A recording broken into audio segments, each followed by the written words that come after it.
What's up, everybody? Well, I just have a really quick video for you guys today. Today, we are going to transplant everything from this expensive Node space heater into a case where things hopefully will go better. Now, and also we've got a CPU cooler now instead of the stock Intel. I went kind of overboard on it, but for 26 bucks, I was like, why the hell not? The next cheapest options were like 16, 17. And they were like, and I was like, that's saving a little bit of money, but if we were doing like a $300 or $400 build, I'd do that. But I figured let's go a little crazy. That way you can get a better CPU later. That's kind of what I thought. Have some upgradability. But anyway, let's show you guys what case I went with. What's up, everybody? Well, I just have a really quick video for you guys today. Today, we are going to transplant everything from this expensive Node space heater into a case where things hopefully will go better. Now, and also we've got a CPU cooler now instead of the stock Intel. I went kind of overboard on it, but for 26 bucks, I was like, why the hell not? The next cheapest options were like 16, 17. And they were like, and I was like, that's saving a little bit of money, but if we were doing like a $300 or $400 build, I'd do that. But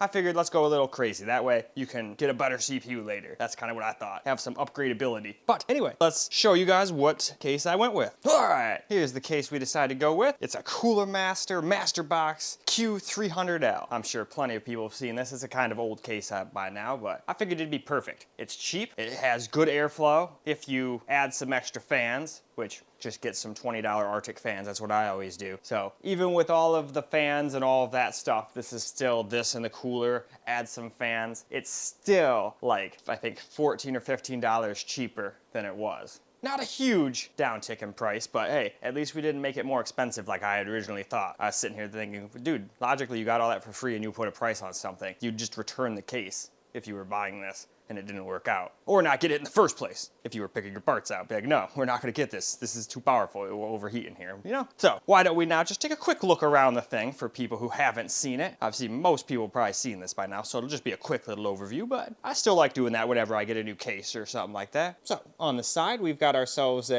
is it glass? It's glass or plastic. You got some kind of clear panel so you can see. You've got your USB 3.0, which I think they're actually 3.1 something or other, but most of the time they just say 3.0 so they don't confuse people. Then you've got your headphones and microphone. You got a little reset switch.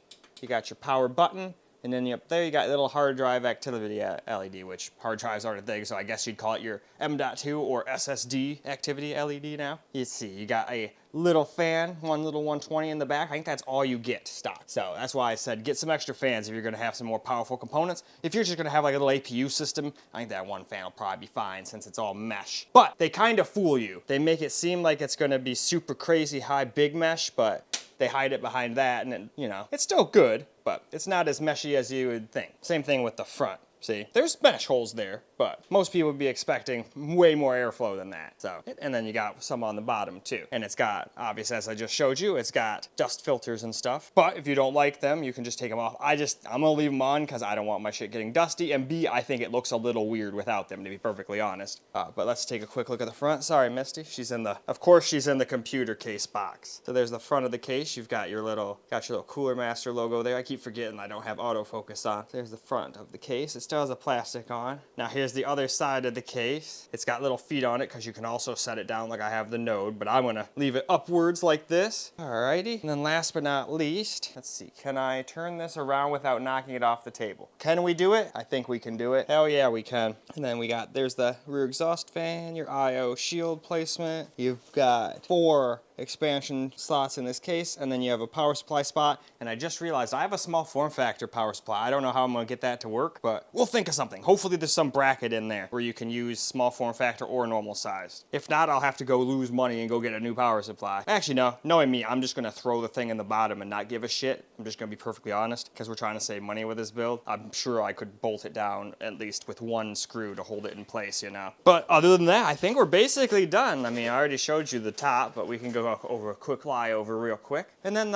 I'll shut the camera off. We'll take a quick look inside, but I need both hands for sure to undo those screws. It's one of those old screw cases. It doesn't just have a toolless hit a button or pull and it just comes off. All right, so that's the inside of the case. You got your little rubber feet for your power supply. You got your front panel connectors, your USB 3.0 thing, your switches, the things I hate hooking up. This is my least favorite part of the build. Then you got all your screws and stuff to put your motherboard in. You got your standoffs. Hopefully it's set up perfectly to come in the factory, some standoffs, but We shall see. It's easy to just put the thing in and be like, ah, they go here, and then put the ones you need in. You don't want to put too many in there, otherwise you'll have them touching things they shouldn't, and you'll short shit out. I learned that as a kid the hard way. Because I was like, oh yeah, you gotta use them all. Like, no, you don't. Don't do that bad. Anyway, why don't we get to putting this shit in? Oh, this is also plastic, by the way. I figured for a $30 case, you're not getting tempered glass. So be careful with it. It will scratch really easy. That was the problem with those plastic acrylic side panels. They scratch super easy. They're harder to break. If I drop it on the floor, it's not going to shatter. It might crack if I hit it on the wrong corner or something, but it ain't going to shatter in a million pieces. However, if I just go with my shirt, I probably just put a bunch of micro scratches in it. It's going to look like shit now. So you have to use like the most softest of soft microfibers on those things. Anyway, no more blabbing. I'd say it's about time for me to get all that stuff in there,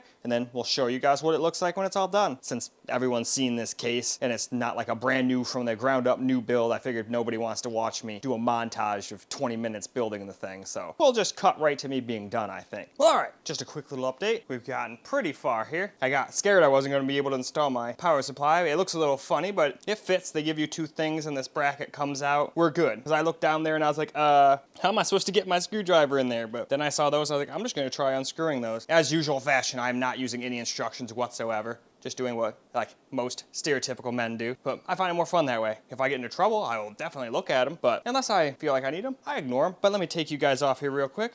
We also got the front 140 fans in there. So that plus the stock 120 should be more than enough airflow for a system like this.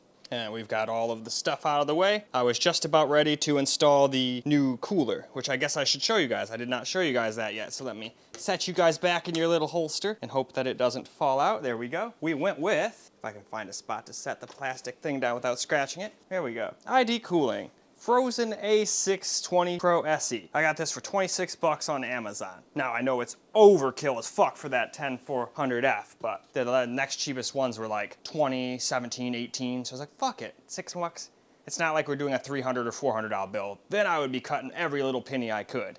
There we go, let's focus you guys in. I keep forgetting, I have no autofocus because I mostly do gameplay videos. Anyway though, now it's time for me to get that cooler installed and then I can get the motherboard installed. I already got the IO shield. I almost forgot about that. I'm so used to all my new motherboards just having that attached. Best thing ever when they started attaching those to it. It's still a stupid pain in the ass to get it to go in there. You get one corner in, then the other corner tries to come out. But instead of getting pissed, just wiggle with it. It'll eventually go where it needs to go. And it did. But anyway, let's get that motherboard installed, shall we? Well, I think I know why the CPU was getting so hot. This is 100% solidified. Like, it barely comes off on my finger. Normally, if you put your finger through it like that, you'd get like a big dollop of it on you. That is just cooked on there. So that's probably one of the reasons why it was getting hot. Not to mention, we all know Intel stock coolers are not exactly fantastic. They're basically like, yeah, we'll keep it from 100% killing itself, but it'll still thermal throttle in a lot of situations. I don't think it's going to anymore with the new cooler. But let's go get that installed, shall we? And hope to God it doesn't interfere with stuff like that. That's the thing I didn't think about. I didn't think about stuff like this. It might collide with the BRM MOSFET heat sinks. We shall see. But anyway, let's continue. Well, all right, we got the cooler installed, and my God, does it look silly on this little tiny motherboard. Look at this shit. Isn't that ridiculous? But now that we've got that all good, we can get a little bit better, closer look. Let me focus for you guys. So it says FROZN. And has some cool little design on there. At least I think it's pretty cool. No RGB or anything. I think they have an RGB version, but I didn't want RGB in this. I wanted this to be an RGB-less system. So now I think we're about ready to put it in. Well, all right. We have finally completed it. Now it looks like a rat's nest of cables simply because I wasn't really thinking this through all the way. We have a small form factor PSU, which I have just kind of bolted into the bottom of the case. So it doesn't move around or anything, but it definitely looks kind of funny. And biggest problem with it is, as you can plainly tell, we have a 24-pin motherboard thing going over here. We've got a SATA thing going over here. We got the SATA drive just kind of hanging out up there. I'm probably just going to Velcro it. I mean, I can take the back off, but they made taking the other side annoying. You have to like take the little rubber feet off and all that shit. So I was like, nope, I'll probably just Velcro the son of a bitch to the side in there. Or maybe I will take it off and just throw the SSD behind everything, because it's not like we need to see it. And then that would get rid of all of these wires right here. Otherwise, I'm gonna have to get some zip ties and, you know, make that look a little neater. But until I'm done making sure everything's where it's absolutely gonna go, I don't like zip tying stuff up. Because the second you do that and then, oh, something's not right or it's broken, cut. Now we gotta do everything all over again, you know? It just doesn't make any sense. I do see one thing we can do though. Why don't we take these things off maybe? I don't have any fingernails right now. Because in my handheld videos, if I make my fingernails too long, people make fun of me. So I don't really care one or the other, but I'm tired of reading the comments, so it's like, all right, I'll just cut them. It's not a big deal to me either which way, but they sure are useful for grabbing stuff versus not being able to grab stuff. Anyway, now that looks all right. It looks like a rat's nest, but hey, as long as it still powers on and works. And I'm pretty sure I set everything back up correctly. I scared myself because I had this unplugged at first and I was like putting the jumpers every which way, like, why won't it start? What the fuck did I break? And then the whole time it's like, well, dummy, you didn't have this connected. How is the motherboard gonna get any power? Durr. So scared myself there, but fixed it, didn't get mad. It's a key thing with PCs. Don't get mad. If you get mad, take a break, because everything's breakable. If you just go, ugh, and just rip that out of there, now your GPU's broken, you know? You don't want to break shit, even if it is a cheaper build like this. I think it looks much better like this, though, than in that node, having to be a convertible all the time. But anyway, why don't we go get it set up on its little table that it usually sits on and make sure it even works anymore? Because who knows, maybe I broke something along the way still. I did turn it on like 7 times with no GPU in just to make sure I had the jumper right before I put the GPU and all this shit over top of it. But all right, I'd say that's about that. Let's go see if it still works, shall we? All right, we got it over here in its little spot, and it's still too big. We still don't have enough area really for our mouse, but it is what it is. Truth be told, I could also just put it on the ground, but I want to show it off when we make videos about it, so I put it up here. Most people with a system like this would put the monitor in the center of the thing and put the computer on the ground, just being honest. So now I know for a fact, looking at this, games with mice are going to suck because even this little mouse pad can barely hang on, but whatever. I never play games to be like, look how good I am, guys. Look at this. Because really the only games I'm even halfway decent on are like racing games, and I'm okay at some RPGs. But other than that, I just enjoy gaming as gaming. I don't try to be the best. But anyway, why don't we do our usual and take a quick little hit here, and then either it's a victorious hit or a hit of sadness. Either way, I get to take a hit, and then I won't be as pissed if it's a failure, or I'll be even happier when it succeeds. So let's take our hit.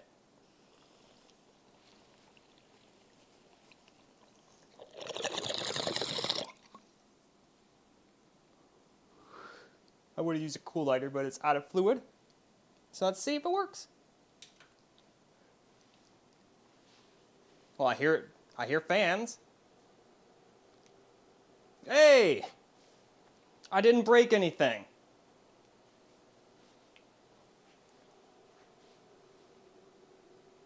Oh, oh. Okay. It always scares me when it does that. Oh yeah. And does our mouse work? Yeah. So we are good over here, and I'm gonna get you away from that because that fan is trying to smoke all my weed. I'm glad I caught that. Those 140s I put in there are pretty powerful. All right, let's put you a little further away. Besides, we're gonna play a little Cyberpunk anyway to test for temps now. So why don't we go ahead and go do just that? I'd like to introduce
a little camera recorded gameplay to show you how it sounds now. Should have probably muted the game, but most people be gaming with audio, so. The GPU is still loud, but I figured it would be. I didn't think it was going to get any better temps. Figured maybe a degree or two if I'm lucky, but wasn't even really expecting that, and nah, we're still right at 83. But at least we're not in the 90s, and our CPU isn't in the 90s to 100s and high 80s and shit anymore. So that's at least nice. But yeah, the 3080 kind of reminds me of a laptop, so it's almost like having a laptop. Because most of those have 3 fans. Although now we've got extra space if we really want to. We could take that cooler off and, you know, improve the temps, but I figure why bother? We're trying to save money on this thing. And as you can tell, this CPU is obviously bottlenecked. We're not getting 100% utilization anyway, but it's bottlenecked in the way that I really don't care. We're getting well over 60 FPS. We're not on like lowest settings. We're on the high preset. Hell, we could throw some ray tracing in probably on low and still probably stay above 60 in this game. But I think there's certain games where ray tracing will screw you out of getting 60. Could be wrong, and we will test it later, but that's what I am betting.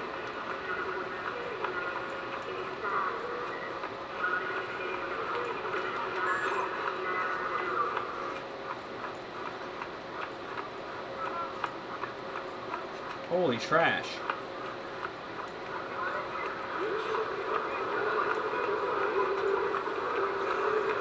And I want to go to the chapel.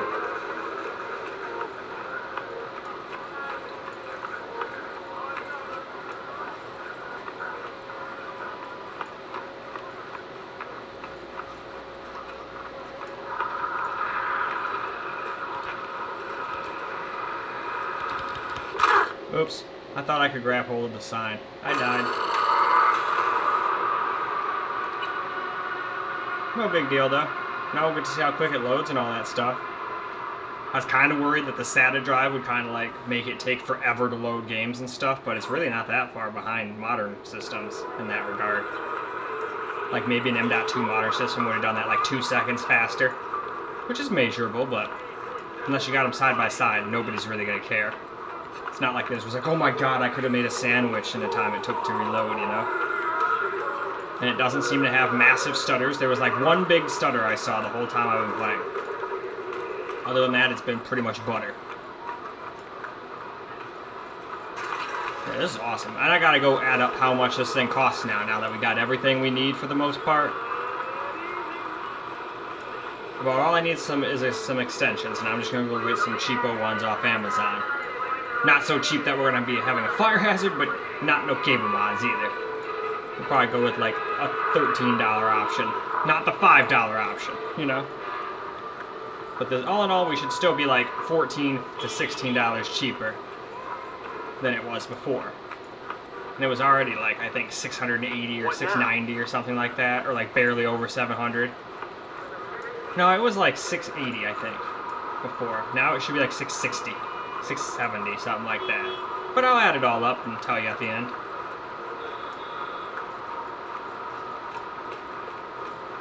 Yeah, even on a 1080p on a really shitty screen, this game still looks great. You could probably get a screen like this for like 50 bucks. This is just the one I used to take to friends' houses when I used to have those HP 8200 Elites. Because I figured if they get stolen, or if they break, or I drop them, oh well, I can go get another one for like 100 bucks off of eBay. Transport all the stuff that does still work into it, and bada bing, bada boom, I got myself another transportable thing. But then I got enough money, and I was like, nope, we're not lugging that shit around anymore. We're just gonna like do like that, the AZG15 Advantage.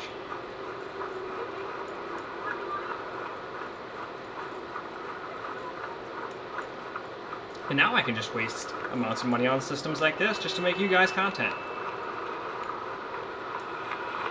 But didn't have to waste much. I mean, most of the rest of the stuff's free. I just had to pay for the case and the cooler. Which made the build cheaper in the grand scheme of things, because I'm not going to make a thing like, hey, you want to know how you get a good computer? You get it handed to you on a silver platter. Alright, end of the video. And, you know, that'd be a pretty stupid video.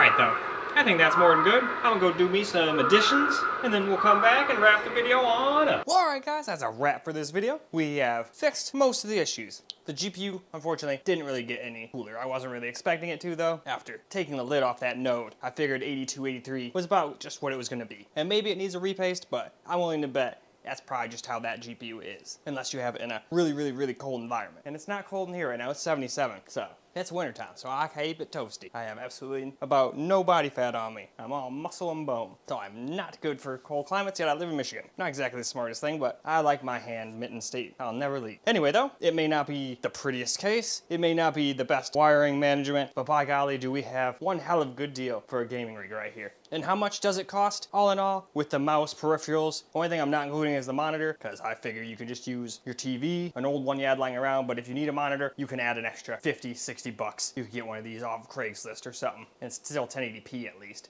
Nothing special, but you could probably get like a 144 hertz for like 100 bucks. Or if you want used, probably 80 bucks, 60 to 80 bucks.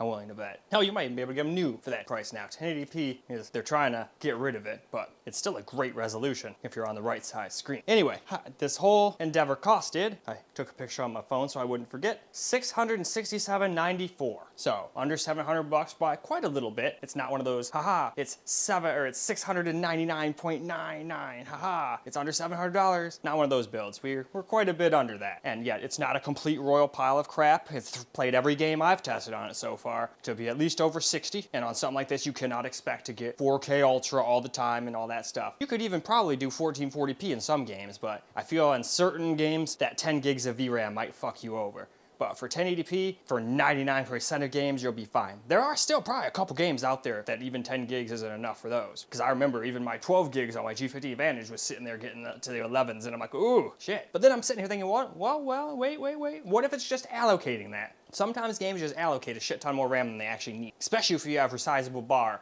or SAM turned on. Same fucking thing. One's for AMD, one's for NVIDIA. But regardless, that is all for this video. So I hope you guys enjoyed my little case swapping. It wasn't really much of a build video or anything. It was basically just fixing a problem. And now we've got a complete under $600 build. Still have to come up with a fun name for it though. Probably something to do with the Rampocalypse. Like the Raminator or something like that. But then that sounds like it's some kind of sex product. So I don't know about that, but we'll think of something. Or maybe one of you guys will come up with a fun name. But anyway, that's all for this video. I hope you guys enjoyed the video, because I sure as hell enjoyed making it for you guys. And until the next video, peace out, guys.